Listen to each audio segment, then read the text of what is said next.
आज 9 নভেম্বর 2025 একটা সুন্দর সকাল, ঝকঝকে সূর্যের আলো, গ্রাম বাংলার বুকে এই মুঠো মুঠো সোনালি রোদ ছড়িয়ে পড়ছে গ্রাম বাংলার এই পাকা ধানের মাঠে, আর তার সঙ্গে হেমন্তের হিমেল হাওয়া। এটাই স্বাভাবিক। বীরভূমের এই গ্রাম বাংলাতে শীত একটু আগেই আসে, যেহেতু এটা কর্কট ক্রান্তি রেখার উপরে। কাল আমরা এই গ্রামেরই একটা হোমস্টেতে ছিলাম। আমাদের অভিজ্ঞতা খুবই ভালো কেটেছে কালকের দিনটা। আজ আমরা যাব এখান থেকে বীরভূম জেলার অন্য এক প্রান্তে, লাভপুর বলে একটা জায়গাতে, যেখানে বিখ্যাত সাহিত্যিক এবং ঔপন্যাসিক তারাশঙ্কর বন্দ্যোপাধ্যায় জন্মেছিলেন, তার জন্মভিটে এবং তার সাহিত্য রচনার কর্মভূমি। তো চলুন আজকে যাত্রা করি সেখানে। চলতে চলতে অনেক কিছুই বলবো, অনেক কিছুই দেখাবো। দেখতে থাকুন বেড়াবার গল্প, আর চলতে চলতে সঙ্গে থাকুন বেড়াবার গল্পের।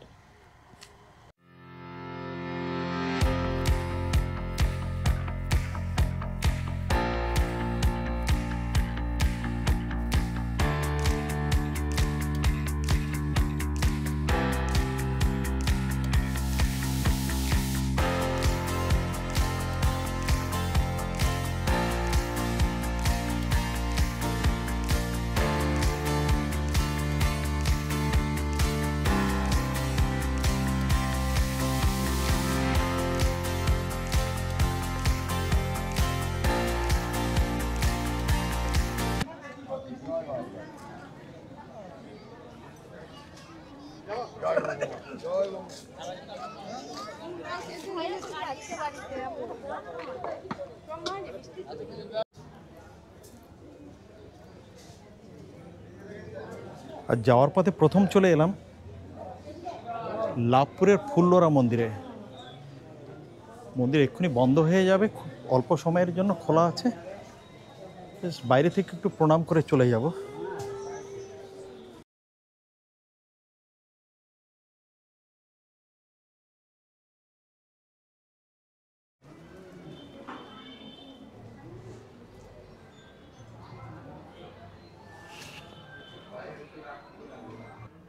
ফুল্লরা মন্দির সংলগ্ন এই সেই বিশাল আকৃতির জলাশয় আর তার বাঁধানো ঋষিকেশ ঘাট, যে ঘাটে ঔপন্যাসিক তারাশঙ্কর বন্দ্যোপাধ্যায়ের সময় কবি নজরুল ইসলাম এসেছিলেন লাভপুরে, এবং এই ঘাটে বসেই তিনি শ্মশানে জাগিছে শ্যামা এই গানটি রচনা করেছিলেন।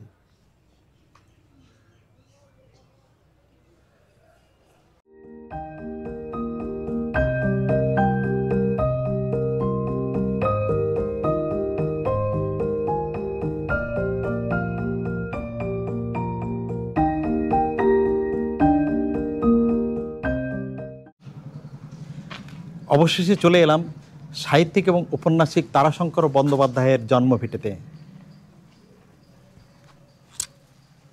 এই সেই ঐতিহাসিক এবং স্মরণীয় জায়গা, যেখানকার পটভূমিতে তিনি লিখেছিলেন একাধিক সাহিত্য, উপন্যাস, এবং এখানেই তিনি জন্মেছিলেন। আমরা একটু পরেই তার যে জন্মস্থান, যে তার বাড়ি, সেখানে প্রবেশ করব।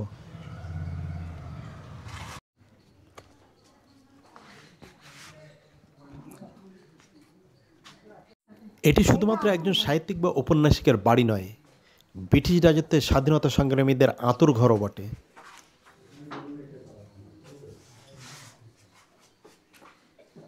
এই সেই বাড়ি। আর আমরা এখন প্রবেশ করছি সাহিত্যিক এবং ঔপন্যাসিকের আঁতুর ঘর, যেখানে তিনি জন্মেছিলেন।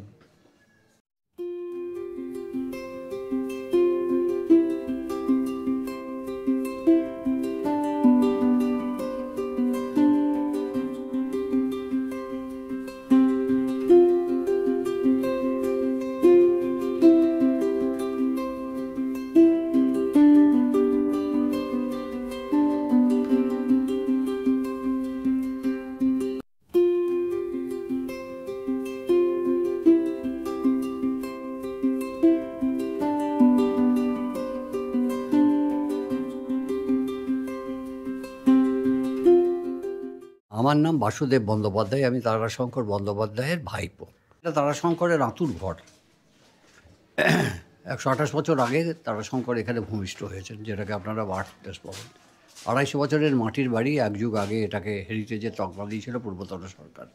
তারপর থেকে মানুষই খুঁজে পেতে, আজও তাকে প্রণাম করতে, শ্রদ্ধা জানাতে এই সাহিত্যের তীর্থভূমিতে পৌঁছে যান খুঁজে পেতে। এই জন্য বললাম, রাস্তায় কোথাও একটা ফলক নেই টুরিস্টদের আসা, যে এইদিকে আঁতুরঘর, এইদিকে ধাত্রী দেবতা, এইদিকে হাঁসুলি বাঁক, এইদিকে ফুললড়াতলা। সেই জন্য নিজেদের কাছে নিজেই লজ্জিত হই। তবুও মানুষ কিন্তু খুঁজে পেতে আজও তাকে আসে। তারাশঙ্কর ছিলেন প্রথম সাহিত্যিক বাংলা সাহিত্যে, যিনি 1967 সালে জ্ঞানপীঠ পুরস্কার পান। তারাশঙ্করের পূর্বে কোনো বাঙালি সাহিত্যিক জ্ঞানপীঠ পায়নি। তারাশঙ্করের পরে বিষ্ণুদেব, আশাপূর্ণা দেবী, 95 মহাশ্বেতা দেবী জ্ঞানপীঠ পেয়েছিলেন। কিন্তু তার থেকেও বড় কথা, তারাশঙ্করকে মানুষের কাছ থেকে যে সম্মান, সর্বোচ্চ সম্মান, সেইটা তিনি পেয়েছিলেন জ্ঞানপীঠ পাওয়ার পরেও। যদিও 1971 সালে বিদেশের যে নোবেল প্রাইজ দেখা যায় লিস্ট, তাতে তারাশঙ্কর মনোনীত হয়েছিলেন, সিলেক্ট হয়েছিলেন, কিন্তু Tarashankar was no more today. সেদিন তারাশঙ্কর তো বেঁচে নেই, নেই তার পক্ষে, নইলে রবীন্দ্রনাথের পর ভারতবর্ষে আরও একটা হয়তো নোবেল প্রাইজ এসে যেত সাহিত্যে। এই বাড়িটাকেই কেন্দ্র করে তারাশঙ্করের আত্মজীবনীমূলক উপন্যাস ধাত্রী দেবতা। হাঁসুলিবাগ মানে হচ্ছে, হাঁসুলি মানে মেয়েদের একটি গলার হার এইভাবে বেন্ড হয়ে গেছে, অর্থাৎ কোপাই এবং বক্রেশ্বর দুটো নদী যেখানে মিলেছে সেটা কুইয়ে নদী হয়ে বেরিয়ে গেছে। তারাশঙ্কর চোখে যা দেখেছেন কোনটা নয় বলুন, এমন একটা উপন্যাস বা একটা নাম করুন যেটা তারাশঙ্কর দেখেননি। যাই হোক, আপনারা দূর থেকে এসেছেন এবং তারাশঙ্করকে জানার চেষ্টা এবং তারাশঙ্করকে বোঝার চেষ্টা এবং তারাশঙ্করের সাহিত্যের অনেক গল্পই হয়তো আপনারা পড়েছেন। ন্যাচারালি আপনাদের মনের মধ্যে নানান কৌতূহল জাগ্রত হয়। যেমন তারাশঙ্করকে যখন লিখছেন, তখন লিখতে লিখতে শুরুতে একবার কলকাতা যান আর আসেন, কিন্তু কলকাতায় কলেজ স্ট্রিটের পাড়ায় নিজেই লিখেছিলেন। 3 বার 4 বার 5 বার যাওয়ার পরেও তারাশঙ্কর গিয়ে বললেন, আমার লেখাটা তো কই ছাপা হলো না। তো সেই দিন সেই ম্যানেজার বাবু যিনি ছিলেন, প্রকাশক, না প্রকাশক না, ম্যানেজার যিনি ছিলেন চেয়ারটাই, কালো বলতে ওটা পরে অবশ্য ওটার সাথে খুব সখ্যতা হয়েছিল, বুকের উপরে ছুঁড়ে ফেলে দিয়ে বলেছিলেন, এই আপনাদের মতো গেঁয়ে লোকদের লেখা কলকাতায় চলে না। উনি শুধু দুঃখিত এবং ব্যথিত হয়েছিলেন। তবে ওনার সাথে গুরুদেবের খুব যাতায়াত ছিল, সাইকেল ওটা রাস্তাঘাট হয়নি, তো গুরুদেবের কাছে, কবিগুরুর কাছে উনি যাওয়াটা উনি বললেন যে তোমাকে তো আমি খুঁজছিলাম। বললেন, হ্যাঁ গুরুদেব, আমি তো সকাল থেকেই এসেছি, কিন্তু আপনার শরীর খারাপ, দেখা পাইনি, আমি তাই অপেক্ষায় আছি। তা বললেন, না না না না না তুমি এসো, ভেতরে এসো। বললেন, উনি ওনার মনের কথা ব্যক্ত করলেন। উনি শুনে বললেন, হ্যাঁ ঠিকই বলেছে, ভুল কিছু বলেনি। কলকাতায় এক ধরনের মানুষ মনোপলি করে রেখেছে এমনভাবে সাহিত্য যে ওই ইয়েকে, যে বাইরের লোক সত্যি করেই এন্ট্রি পাওয়া মুশকিল আছে, কিন্তু তোমার লেখা আমি পড়েছি। তখন উনি মারাঠা দর্পণ লিখেছেন। তার কয়েকদিন আগেই মারাঠা দর্পণ এই ঘরেই একটা ডিবরিতে পুড়িয়ে ফেলে দিয়ে বললেন, আমি লিখবো না, সেটা জানাতে এসেছি। বললো, আমি বলছি তোমার ওই লেখাটা আমি পড়েছি। তারপরে লিখলেন রসকলি। রবীন্দ্রনাথ এই লাভপুরের ঠিকানায় ওনাকে একটা পোস্ট কার্ড লিখে বললেন, তোমার রসকলি আমার মনোহরণ করিয়াছে। তারপরে সেই যে ধরলেন কলম, 2 নম্বর প্ল্যাটফর্মে নেতাজি সুভাষ বোসের সঙ্গে দেখা। উনি বললেন, তারাশঙ্করবাবু খুব সাবধান, পুলিশের নজর পড়েছে আপনার ওপরে। কিছুদিনের মধ্যেই বোধহয় অ্যারেস্ট হয়ে গেলেন এবং সিউড়ি জেলে। এবং এই হাঁসুলিবাগের উপকথার উপরে তো বিখ্যাত পরিচালক তপন সিনহার কাজ করে গেছেন, ছবি আছে নিশ্চয়ই। তারাশঙ্করবাবু নিজে সাইডে গিয়ে, তখন এই দিকটাই কর, এই দিকটাই করো করে পরিচিত জন ছিলেন তো আমাদের। আর সত্যজিৎবাবু এসেছিলেন যখন জলসাঘর করেন, লিখেছিলেন, বলেছিলেন যে আপনি কোথায় জলসাঘরটা লিখেছিলেন বলুন তো। বলে, তুমি কোথায় কাজ করবে? ওই নিমকেতার বাবুদের একটা বাড়ি আছে, দেখবেন ওই এইভাবে পড়ে যাচ্ছে, হ্যাঁ ওই বাড়িটাতেই কাজ করেছে। যাই হোক, আপনারা দূর থেকে এসেছেন, আপনাদেরকে সশ্রদ্ধ নমস্কার, অনেক ধন্যবাদ আপনাকে। আপনার কাছে আপনারা ভালো, আপনিও ভালো থাকুন। সময়ে ফিরে গেছি, মানে অসম্ভব সুন্দর, এবং আপনার স্মৃতিতে এখনো যে জেগে আছে, যেটা হচ্ছে যে বাইরে যে মন্দির, সেই মন্দিরের বিষয়ে আপনি, মন্দিরে তারাশঙ্করের ওই যে আমাদের দুর্গাপূজা হয় বাড়িতে, কালী পূজা, তারা পূজা, সরস্বতী পূজা, পঞ্চমন্দির আছে। তারাশঙ্করের একটা উপন্যাস আছে পঞ্চরুদ্র, হ্যাঁ ওইটাই। এবং উনি লোকালি যেরকম মানুষ দেখতেন ওই রকমই নিশ্চয়ই একেবারে, মানে ক্যারেক্টারগুলো পুরো ঠিক ওই রকমই সাজাতেন, নিশ্চয়ই সেইভাবেই লিখতেন। সত্যি করে আঞ্চলিক উপন্যাস, রাঙামাটি, লালবাটির যে কথা, এই অঞ্চলের কথা প্রত্যেকটা, এবং বনমালী হচ্ছে ট্র্যাডিশনাল জমিদার, তার সাথে তোরা জয় বলছে তখন, তো কোঠা বাড়ি করবি, মানে দোতলা বাড়ি তখনকার দিনে জমিদারদের মধ্যে করা নিষিদ্ধ ছিল, সেটাও দেখেছে। বনমালী মানেটা কি হিমসেলফ তারাশঙ্কর, উনিটাই কথাগুলো বলছেন, তবেই না বনমালী ওই যে ওই কথাটা বললেন। আচ্ছা, আরেকটা কথা জিজ্ঞাসা করি যে তারাশঙ্কর বন্দ্যোপাধ্যায় তো এই অসামান্য অবদান সাহিত্যে, তো এখানে এমন কোনো আর্কাইভ বা তার সেই লেখা যে রচনা সম্ভার এখানে আপনাদের না, সে তো আমরা ওই যখন তারাশঙ্কর মারা গেলেন ওর পরিবারের নাতিটা দেওয়া গেলে তখন তো 3 জায়গায় কোথায় দেবে কে দেবে, ন্যাশনাল মিউজিয়াম, বাংলা একাডেমি আর বঙ্গীয় সাহিত্য পরিষদ, ওই 3 জায়গাতেই দেওয়া আছে। এখানে উনি থাকতেন, এই বাড়িতে বিবাহ, এই বাড়িতে ফুলশয্যা, বা এই ঘরে বাবার মৃত্যু, এখানে মায়ের মৃত্যু। কি অপূর্ব, সত্যি অপূর্ব। আজ থেকে 75 বছর আগে যে উপন্যাস প্রকাশিত হয়েছিল, মানে আজও যেন জীবন্ত। সে তো বটে। খুব ভালো লাগলো আপনার সাথে কথা বলে। অনেক কথা হলো ঔপন্যাসিক তারাশঙ্কর বন্দ্যোপাধ্যায়ের বর্তমান প্রজন্মের সঙ্গে। এই সেই মন্দির, এটাকে বলা হয় দৌহিত্র বংশের মন্দির, অর্থাৎ তারাশঙ্কর বন্দ্যোপাধ্যায়ের পূর্বপুরুষ তারা যখন তাদের কোনো কন্যা সন্তানকে অন্য কোনো পরিবারের সাথে বিবাহ দিতেন এবং সেই বৈবাহিক সূত্রে তারা জায়গা দিয়েছিলেন এই জায়গাকে, তখন মেয়ের শ্বশুরবাড়ির লোক তারা এসে এই মন্দির তৈরি করেছিলেন। এটাকে বলা হয় দৌহিত্র বংশের মন্দির। তার উপন্যাসে উল্লেখিত এই সেই পঞ্চশিব মন্দির।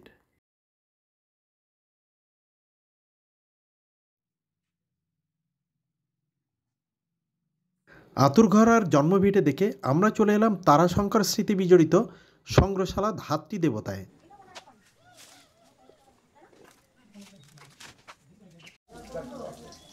এই যে সংগ্রহশালা, এটি মূলত তারাশঙ্কর বন্দ্যোপাধ্যায়ের পিতৃপুরুষের কাছারি বাড়ি ছিল। পরবর্তী সময়ে 1938 সালে যখন তিনি তার আত্মজীবনী লেখেন, সেই সময় তিনি এই বাড়ির নাম দেন ধাত্রী দেবতা, এবং পরবর্তীকালে বর্তমান সরকারকে তা হস্তান্তরিত করা হয় এবং তারাই এর রক্ষণাবেক্ষণ করেন। বিভিন্ন বইপত্র, ব্যবহৃত জিনিসপত্র এই সমস্ত এখানে রাখা আছে।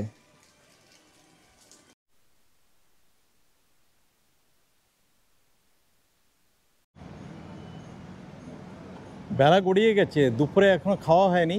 দুপুরের খাবার খাওয়ার জন্য আমরা একটা হোটেলে চলে এলাম। সব জায়গায় ঘুরতে ঘুরতে অনেকটা দেরি হয়ে গেছে, দেখা যাক কি পাওয়া যায়।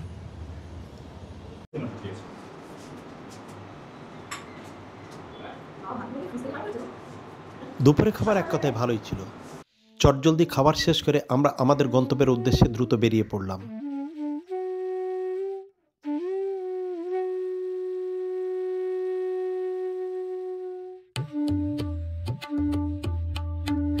রাস্তার দুধারে তালবনের সারি আর পাকা ধানের মাঠ।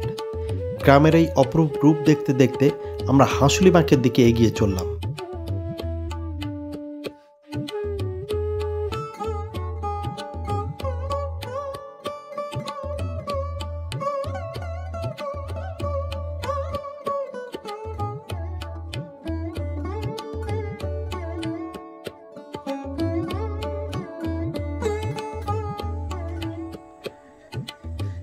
গ্রামের আঁকা বাঁকা পথ বেয়ে অবশেষে পৌঁছেছি সেই স্মরণীয় গন্তব্যের বাঁকে।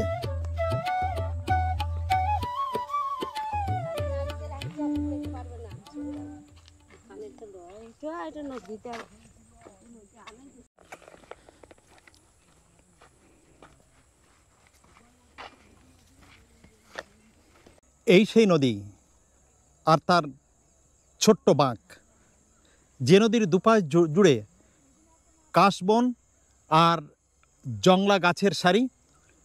কাশফুল এখন অতটা নেই, যেহেতু হেমন্তকাল, তাই এখন কাশফুল ঝরে গেছে। আর তার দুপাশ জুড়ে সরু রাস্তা চলে গেছে এঁকে বেঁকে ছোট ছোট গ্রামের দিকে। আর তার দুধারে কাঁচা পাকা ধানের ক্ষেত, জঙ্গল, ঝোপ ঝাড় এইসব।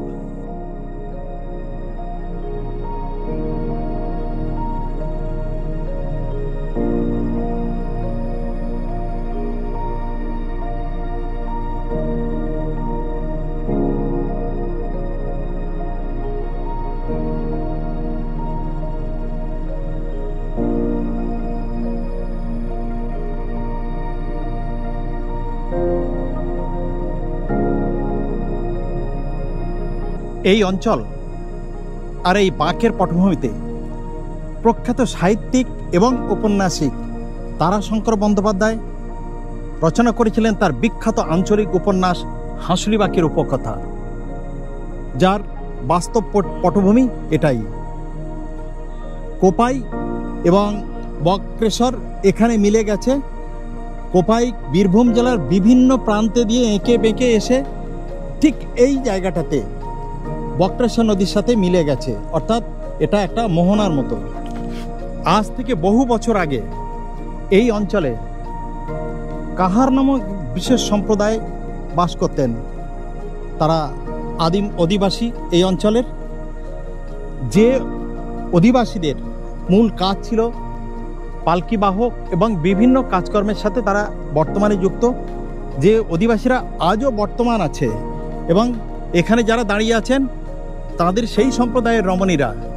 এই রমণীরা তাদের গলায় বিশেষ এক ধরনের অলংকার পরতেন, যেটা অনেকটা বাঁকা হাঁসুলির মতো।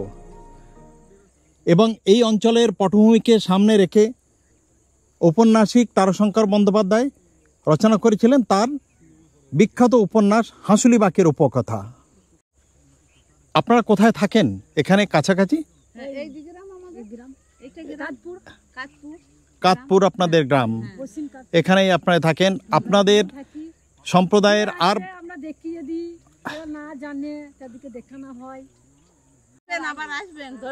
হ্যাঁ, নিশ্চয়ই আসবো, আপনাদের গ্রামে আবার আসবো। খুব ভালো লাগলো এই হাঁসুলিবাঁকে এসে। সবাই ভালো থাকুন।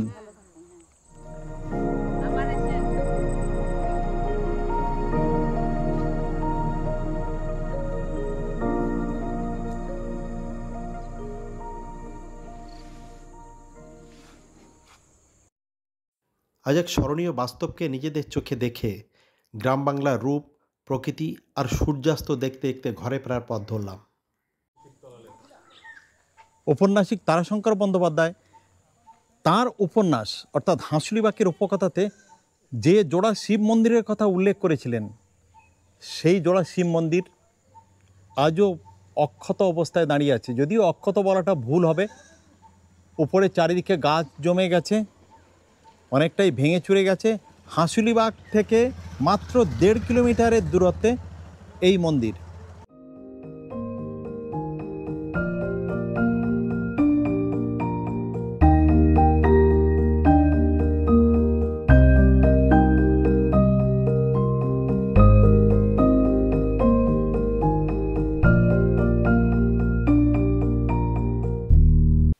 চারদিকটা ঘুরে ফিরতে একটু রাত হলো। ভুবনডাঙ্গার হস্তশিল্পের দোকানগুলো ঘুরে ঘুরে কয়েকটা জিনিস কিনে চলে এলাম রাতের খাবারের জায়গাতে।